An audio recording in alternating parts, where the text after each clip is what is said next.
ദൈവനാമം മഹത്വപ്പെടുമാറാകട്ടെ. ഇന്ന് എന്നെ ശ്രവിക്കുന്ന എൻ്റെ എല്ലാ പ്രിയപ്പെട്ടവർക്കും നമ്മെ ചേർത്തുകൊള്ളുവാനായി വേഗം വരുന്ന കർത്താവായ യേശു ക്രിസ്തുവിൻ്റെ നാമത്തിൽ സ്നേഹവന്ദനം. കഴിഞ്ഞ ദിവസം നാം ഇയ്യോബിനെക്കുറിച്ച് പഠിക്കുകയായിരുന്നല്ലോ.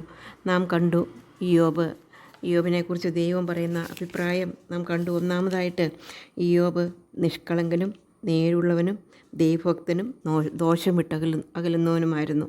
രണ്ടാമതായിട്ട് ഇയ്യോബിനെക്കുറിച്ച് നമുക്ക് ചിന്തിക്കുമ്പോൾ അവൻ പ്രാർത്ഥിക്കുന്ന ഒരു വ്യക്തിയായിരുന്നു. ദൈവത്തോട് അവൻ്റെ ആവശ്യങ്ങൾ പറയുകയും ആയിരിക്കുന്ന. മൂന്നാമതായിട്ട് നമുക്ക് കാണാനായിട്ട് സാധിക്കും, താഴ്മയുള്ളൊരു വ്യക്തിയായിരുന്നു ഇയ്യോബ് എന്ന് കാണാനായിട്ട് സാധിക്കും.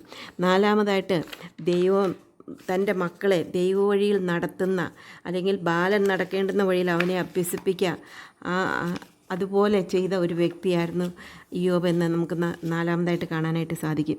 അഞ്ചാമതായിട്ട് നമുക്ക് കാണാനായിട്ട് സാധിക്കും, ദൈവത്തിൽ പൂർണ്ണമായിട്ടും വിശ്വസിച്ച ഒരു വ്യക്തിയായിരുന്നു ഇയ്യോബ് എന്ന് കാണാനായിട്ട് സാധിക്കും. ആറാമതായിട്ട് നാവ് കൊണ്ട് പാപം ചെയ്യാത്ത ഒരു വ്യക്തിയായിരുന്നു എന്ന് നമുക്ക് കാണുവാനായിട്ട് സാധിക്കും. അങ്ങനെ ഇയ്യോബിനെക്കുറിച്ച് അനേക കാര്യങ്ങൾ നമുക്ക് പഠിക്കാനുണ്ട്. ഇന്ന് നമുക്ക് ഏഴാമതായിട്ട് നമുക്ക് ഇയ്യോബിനെക്കുറിച്ച് നമുക്ക് കാണാനായിട്ട് സാധിക്കും, ദൈവത്തിൽ പൂർണ്ണമായിട്ടും വിശ്വസിക്കുന്ന ഇയ്യോബിനെ നമുക്ക് കാണാനായിട്ട് സാധിക്കും. എട്ടാമതായിട്ട് ഇന്ന് നമുക്ക് ചിന്തിക്കാം, അവൻ ദൈവത്തെ ഒരു നാളും തള്ളിപ്പറയാത്ത ഒരു വ്യക്തിയായിരുന്നു. നമുക്ക് ഇയ്യോബിൻ്റെ ജീവിതത്തിൽ നമ്മൾ കണ്ടു, അവനെല്ലാം നഷ്ടമായി, 10 മക്കൾ നഷ്ടമായി, സമ്പത്ത് മുഴുവനും നഷ്ടമായി. എന്നാലും അവൻ ദൈവത്തെ തള്ളിപ്പറഞ്ഞില്ല. ഒരു വാക്ക് പോലും അവൻ്റെ വായിൽ നിന്ന് തെറ്റായിട്ട് വന്നില്ല എന്ന് കാണാനായിട്ട് സാധിക്കും. അതിനുശേഷം സാത്താൻ പിന്നെയും ദൈവത്തിൻ്റെ സന്നിധി പോയി നിൽക്കുന്നുണ്ട്. അപ്പോൾ സാത്താൻ പറയുന്ന ഒരു കാര്യമുണ്ട്. 2:5 വാക്യത്തിൽ നാം കാണുന്നത്, നിൻ്റെ കൈ നീട്ടി അവൻ്റെ അസ്ഥി മാംസം ഒന്ന് തൊടുക, അവൻ നിന്നെ മുഖത്ത് നോക്കി ത്യജിച്ച് പറയുമെന്ന് ഉത്തരം പറഞ്ഞു. യഹോവ സാത്താനോട്, ഇതാ അവൻ നിൻ്റെ കയ്യിലിരിക്കുന്നു, അവൻ്റെ പ്രാണനെ മാത്രം തുടരുതെന്ന് കൽപ്പിച്ചു. അങ്ങനെ സാത്താൻ യഹോവയുടെ സന്നിധിയിൽ വിട്ടു പുറപ്പെട്ട് ഇയ്യോബിനെ ഉള്ളങ്കാൽ മുതൽ നെറുക വരെ വല്ലാത്ത പരുക്കുകളാൽ ബാധിച്ചു.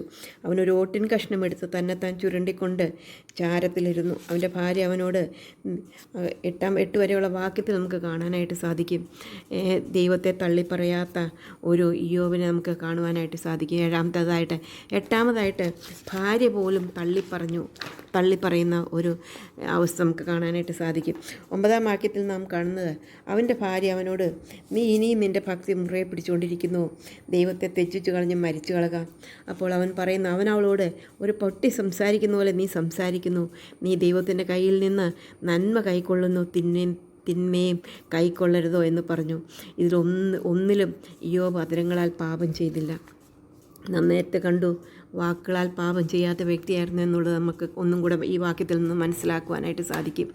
അത് അത്രമാത്രം എത്ര പരിശോധനയുടെ മധ്യത്തിൽ ഭാര്യ തള്ളിപ്പറഞ്ഞു എന്ന് നമുക്ക് കാണാനായിട്ട് സാധിക്കും. എട്ടാമതായിട്ട് നമ്മൾ കണ്ടത് ഭാര്യ അവനെ തള്ളിപ്പറയുന്നതായിട്ട് കാണാനായിട്ട് സാധിക്കും. 9-ാമതായിട്ട് നമുക്ക് കാണുന്നത് അവനൊരു സാക്ഷ്യമുള്ള ഒരു വ്യക്തിയായിരുന്നു എന്ന് കാണാനായിട്ട് സാധിക്കും. സാക്ഷ്യമുള്ള ഒരു വ്യക്തിയായിരുന്നു എന്നുള്ളത് ഇയ്യോബിൻ്റെ ജീവിതത്തിൽ നിന്ന് മനസ്സിലാക്കുവാനായിട്ട് സാധിക്കും. കാരണം ഈ പ്രയാസങ്ങൾ കൂടെ, ഇവൻ്റെ കഷ്ടതകൾ കൂടെ വരുമ്പോൾ അവനെ കാണുവാനായിട്ട് അവൻ്റെ കൂട്ടുകാരന്മാർ വരുന്നത് കാണാനായിട്ട് സാധിക്കും. അവർ ഓരോരുത്തരും താൻ്റെ സ്ഥലത്തു നിന്ന് പുറപ്പെട്ടു അവനോട് സഹതിപ്പാനും അവനെ ആശ്വസിപ്പാനും പോകണമെന്ന് തമ്മിൽ പറഞ്ഞൊത്തു. അവർ അകലെ വെച്ച് നോക്കിയാൽ അവനെ തിരിച്ചറിഞ്ഞില്ല. അവർ ഉറക്കെ കരഞ്ഞു, വസ്ത്രം കീറി പൊടി വാരി മേലോട്ട് വിതറി. അവൻ്റെ വ്യസനം അതികഠിനമായിരുന്നു. അവർ ഒരു വാക്കും മിണ്ടാതെ 7 രാപ്പകൽ അവനോട് കൂടെ നിലത്തിരുന്നു. ഒരു സാക്ഷ്യമുള്ള ഒരു വ്യക്തിയോട് കൂടെ മാത്രമേ അങ്ങനെ ഇരിക്കുവാനായിട്ട് സാധിക്കത്തുള്ളൂ. അത് കഴിഞ്ഞ് അവരുടെ സംസാരത്തിൽ നിന്നും 3 മുതലുള്ള അധ്യായങ്ങൾ വായിക്കുമ്പോൾ പല സന്ദർഭങ്ങളിലും ഇയ്യോബിൻ്റെ സാക്ഷ്യത്തെക്കുറിച്ച് നമുക്ക് കാണുവാനായിട്ട് സാധിക്കും. 10-ാമതായിട്ട് നമുക്ക് കാണാനായിട്ട് സാധിക്കുന്നത്, കഷ്ടതയിൽ അവൻ്റെ കൂട്ടുകാർ പോലും അവനെ തള്ളിപ്പറയുന്നതായിട്ട് നമുക്ക് കാണുവാനായിട്ട് സാധിക്കും. അവർ കൂടെ ഇരുന്നു, ശരിയാണ്.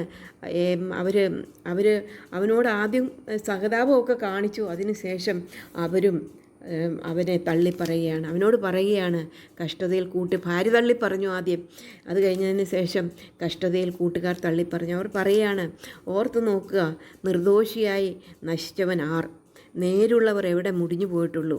ഞാൻ കണ്ടിടത്തോളം അന്യായം ഉഴുത് കഷ്ടത വിതയ്ക്കുന്നവർ അത് തന്നെ കൊയ്യുന്നു. അപ്പോൾ ഇവിടെ ഇയ്യോബിനോട് പറയാണ്, നീ ഈ കഷ്ടത അനുഭവിക്കുന്നതെല്ലാം നിൻ്റെ തന്നെ കുഴപ്പം കൊണ്ടാണ്, അല്ലെങ്കിൽ നിൻ്റെ തന്നെ ജീവിതത്തിൻ്റെ കുഴപ്പം കൊണ്ടാണ് എന്നുള്ളതാണ് ആദ്യം അതിന് തേമാനായ ഏലീഫസ് പറയുന്നുണ്ട്. അപ്പോൾ ആ കൂട്ടുകാരൻ അവനെ തള്ളിപ്പറയുന്നതായിട്ട് നമുക്ക് കാണാനായിട്ട് സാധിക്കും.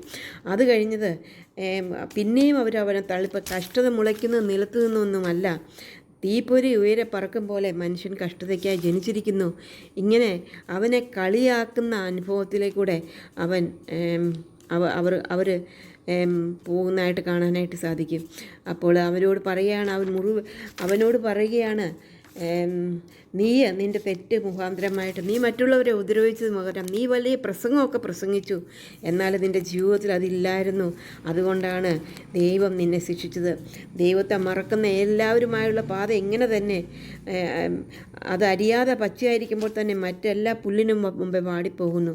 ദൈവത്തെ മറക്കുന്ന എല്ലാവരുടെയും പാത ഇങ്ങനെ തന്നെ.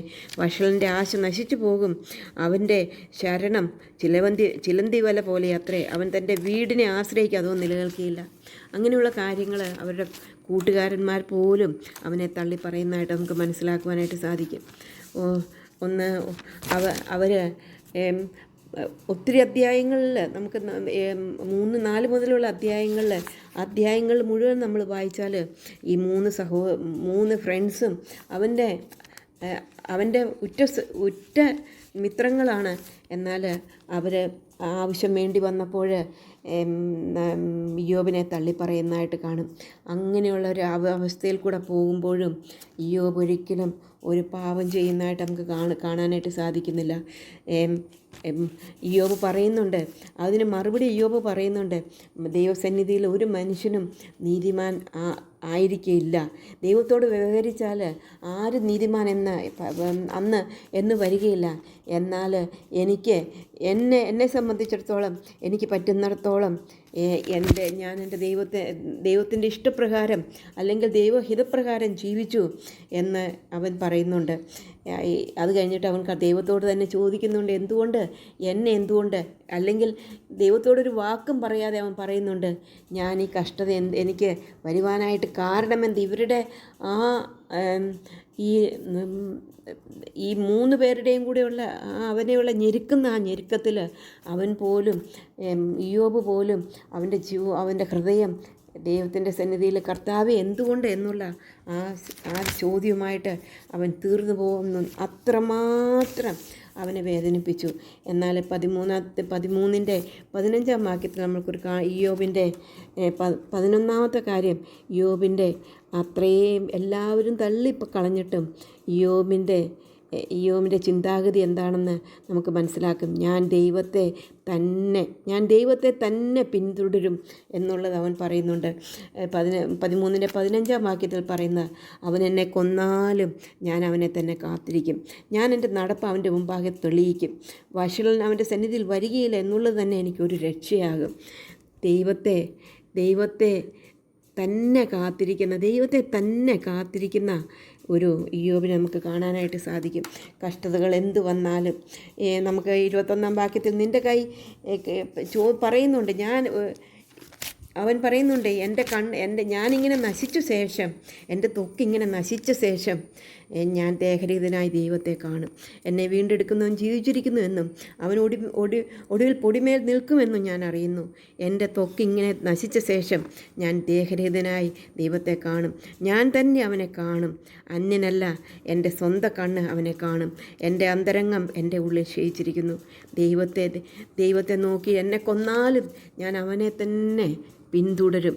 അല്ലെങ്കിൽ എന്തു വന്നാലും ഏത് സാഹചര്യത്തിലും ദൈവത്തെ തന്നെ മുറുകെ പിടിക്കുന്ന, ദൈവത്തോട് കൂടെ തന്നെ നടക്കുന്ന ഇയ്യോബിനെ നമുക്ക് കാണുവാനായിട്ട് സാധിക്കും. അതാണ് ഒരു ദൈവഭക്തൻ്റെ വിശ്വാസം എന്നുള്ളത് നമുക്കിവിടെ കാണുവാനായിട്ട് സാധിക്കും. അവൻ നാം കാണുന്നു. അബ്രഹാം ദൈവത്തെ വിശ്വസിച്ച് അത് അവന് നീതിയായി കണക്കിട്ടു എന്ന് കാണുന്നുള്ളത്. യോബിൻ്റെ വിശ്വാസവും അവനെ ആക്കുവാനായിട്ട് തീർന്നതിൻ്റെ കാരണം അവൻ്റെ ആ വിശ്വാസമാണ് എന്നുള്ളത് നമുക്ക് മനസ്സിലാക്കുവാനായിട്ട് സാധിക്കും. എന്തു വന്നാലും ഏത് ജീവിതത്തിൽ കൂടെ എന്നെ നടത്തിയാലും ഞാൻ ദൈവത്തെ തന്നെ ഞാൻ പിൻപറ്റും.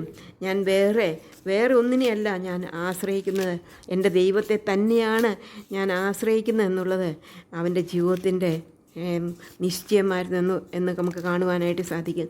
നമ്മുടെ ജീവിതത്തെക്കുറിച്ച് ഒന്ന് ചിന്തിച്ച് നോക്കിക്കുക. നമ്മുടെ ജീവിതത്തിൽ യോബിനെ പോലെയുള്ള കഷ്ടതകൾ നമ്മൾക്ക് വന്നിട്ടില്ല.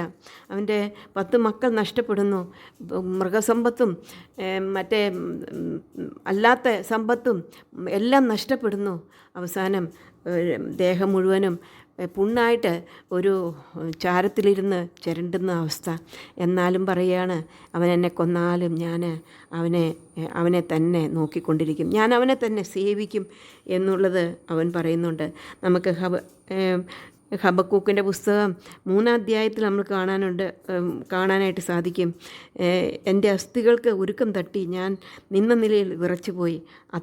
അത്തിവൃക്ഷം തളിർക്കയില്ല, മുന്തിരിവള്ളിയിൽ അനുഭവം ഉണ്ടാകുകയില്ല. ഒലിവുമരത്തിൻ്റെ പ്രയത്നം നിഷ്ഫലമായി പോകും. നിലങ്ങൾ ആഹാരം വിളയിക്കില്ല, ആട്ടിൻകൂട്ടം തൊഴുത്തിൽ നിന്ന് നശിച്ചു പോകും. ഗോശാലകൾ കന്നുകാലം ഉണ്ടായിരിക്കുകയില്ല. എങ്കിലും ഞാൻ യഹോവയിൽ ആനന്ദിക്കും. ഇവിടെ ഹബക്കൂക്ക് പറയുന്ന അതുപോലെയുള്ള അവസ്ഥകൾ കൂടെ യോബിൻ്റെ ജീവിതത്തിൽ കൂടെ കടന്നുപോയി എന്ന് നമുക്ക് കാണാനായിട്ട് സാധിക്കും. അവനെന്നെ കൊന്നാലും ഞാൻ അവനെ തന്നെ നോക്കിക്കൊണ്ടിരിക്കും, അവനെ തന്നെ സേവിക്കും.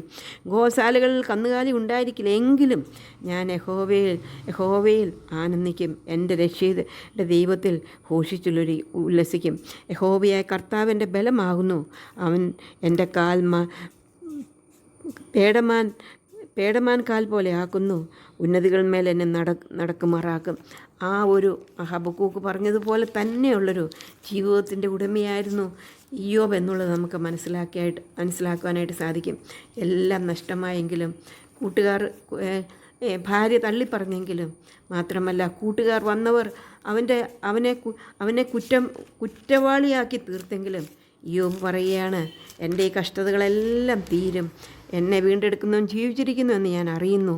അവനൊടുവിൽ പൊടിമേൽ നിൽക്കുമെന്ന് ഞാൻ അറിയുന്നു. ഞാൻ എൻ്റെ ത്വക്ക് ഇങ്ങനെ നശിച്ച ശേഷം ഞാൻ ദേഹരഹിതനായി കാണും. 12-ാമതായിട്ട് നമുക്ക് കാണാനായിട്ട് സാധിക്കും, പ്രത്യാശയുള്ള ഒരു ഇയ്യോബിനെ കാണാനായിട്ട് സാധിക്കും.